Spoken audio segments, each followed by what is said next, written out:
Kami dari kelompok 1 berkesempatan mewawancarai langsung Humas KPU Padang Pariaman untuk mengetahui seperti apa peran penting mereka dalam penyelenggaraan pemilu. Jadi Padang Pariaman menjalankan semua tahapan pemilu itu sesuai dengan peraturan yang telah ditetapkan, yaitu PKPU 2 tahun 2024. Nah, semuanya itu berjalan sesuai dengan tahapan-tahapannya itu. Mari kita simak langsung penjelasan dari pihak Humas KPU Padang Pariaman. Perlu saya garis bawahi, itu adalah satu pandangan yang keliru. Kenapa? Pertama, jika saya berpandangan kepada peraturan perundang-undangan, ada tugas yang penting yang dilakukan oleh KPU.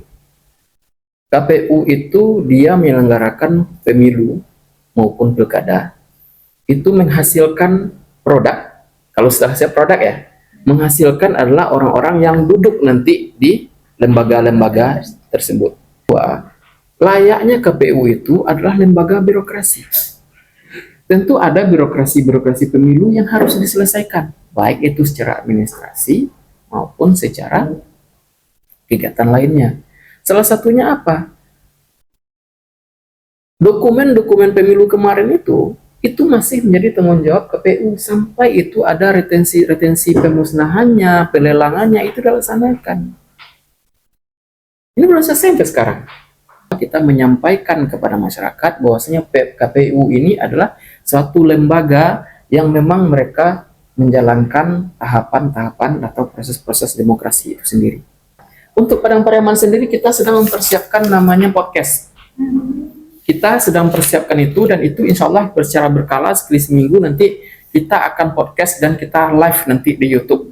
Tujuannya PR itu kan salah satunya adalah membangun hubungan komunikasi yang baik dengan pihak-pihak terkait. Untuk hubungan antar lembaga, kita kalau di KPU biasanya sebut seperti itu. Tadi kan disampaikan kita kerjasama dengan stakeholder, lalu kita kerjasama dengan sekolah-sekolah. Kita bersurat ke, kalau SMA kan wilayah 2 ya, Sumatera Barat, untuk dinas pendidikannya, lalu ke Kominfo dan Kemenak. Nah, untuk ke sekolah kita itu izin sosialisasi di sekolah-sekolah. Lalu untuk Kemenak itu kita minta bantu staf petugas lapangannya itu ikut mensosialisasikan ke kelompok-kelompoknya yang di masyarakat. Itu kan ada kelompok-kelompoknya. Lalu 1 minggu sebelum hari H, kita izin di setiap masjid dan musola yang melakukan sholat itu diumumkan hari dan tanggal pemungutan suaranya. Lalu untuk Diskominfo, kita minta mereka menyampaikan ke stakeholdernya. Kominfo kan di Pemda itu, Dinas Pendidikan, DPMD, semua lembaga yang ada di Pemda itu ikut mensosialisasikan di agenda-agenda besar mereka. Lalu juga memasang running text di kantornya itu untuk memasang hari, tanggal, jam pemungutan suara pemilu dan pilkada. Juga di kegiatan-kegiatan Pemda kita minta izin melakukan sosialisasi di sana. Nah, juga selain itu kita minta Kominfo itu kan satu wadah medianya Pemda Padang Pariaman. Nah, mereka melakukan repost, atau kita buatkan kok satu konten desain ke mereka lalu posting di medianya dan minta semua stakeholder di Padang Pariaman merepost yang mereka buat. Nah, seperti itu kerjasama yang kita laksanakan dengan kita tetap mengeluarkan SK, SOP dalam pelaksanaan kegiatan-kegiatan kita di KPU setelah tahapan. Nah, itu selalu berjalan. Misalnya kita memperbarui struktur SOP kerja dan lain-lainnya itu ada di divisi hukum. Nah, divisi Parma sendiri itu kita akan tetap melakukan pendidikan pemilih. Itu biasanya kalau memang sekarang hanya ke sekolah dulu. Kita kerjasama dengan sekolah. Mereka juga punya program P5. Biasanya kita diundang menjadi pembicara atau narasumber di kegiatan tersebut. Kita langsung kepada jenis-jenis daripada sasaran yang mau kita ambil, kelompok pemilihnya sasarannya. Yang kedua, kita melalui yang namanya online atau virtual. Kita selalu membranding bahwasanya hindari hoax. Jangan hanya ditelan semuanya, tapi lihat dulu sumbernya dari mana. Cek dulu kebenaran informasi itu.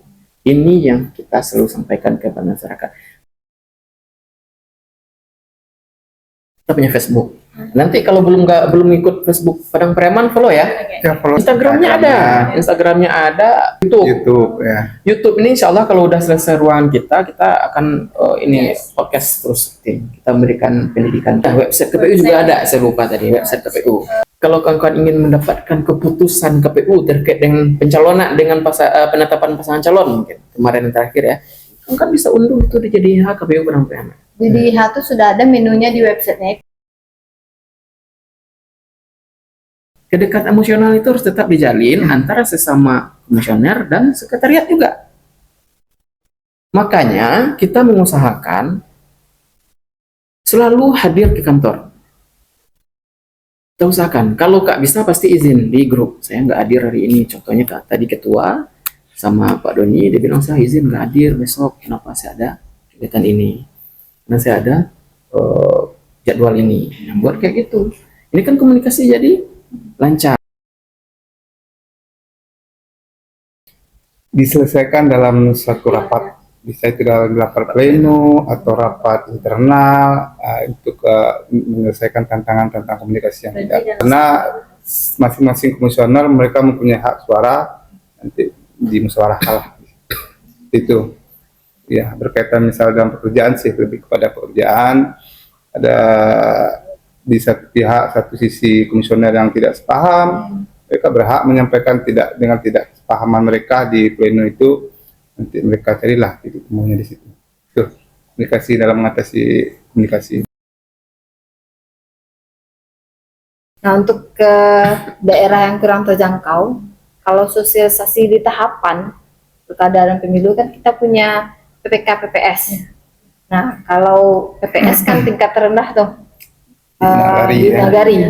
Nah, mereka tentu sudah tidak jauh lagi, kalau kabupaten ke sana jauh gitu kan, sulit diakses. Nah, kalau udah tingkat Nagari tentu mereka sudah bisa diakses semua gitu. Nah, PPK PPS ini melakukan sosialisasi juga kerjasama dengan stakeholder di wilayah kerjanya. Mereka juga punya media sosial tentunya, yang untuk milenial kan tidak semua milenial atau Gen Z pemilih pula yang bersekolah. Mereka juga punya media sosial. Sekarang kan tidak ada orang yang tidak punya handphone kan. Nah, lalu selain itu juga sebenarnya kami cukup banyak melakukan sosialisasi di pilkada kemarin. Ada 580-an laporan dari PPK, PPS dan KPU laksanakan. Itu ada 580 kegiatan yang kami laksanakan saat pilkada. Nah, kami rasa itu cukup. Kita masih melakukan pendidikan pemilih, sarananya itu melalui sekolah-sekolah. Nah, selain itu juga yang sampaikan tadi, kita diundang menjadi narasumber, memberikan edukasi saat pemilihan OSIS di program P5 di sekolah. Nah, kita juga punya kelompok pramuka, sebelumnya kita bentuk saat pemilu ya. Nah, itu kita masih komunikasi dengan ketua pramukanya, kakak pramukanya, pembina ya. Nah, itu masih bisa mereka akan dulu itu juga saya lupa itu, mereka melakukan sosialisasi di sekolahnya masing-masing. Itu perwakilan sekolah kita ambil di Padang Pariaman.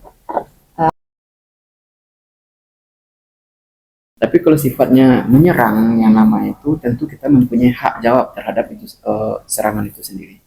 Tentunya kita kalau informasi-informasi negatif yang menyerang lembaga, tentunya kita jernihkan ini. Kita jernihkan, kita jawab seperti apa sebenarnya. Atau jika kalau itu menyerang itu sifatnya personal, persennya yang diserang gitu.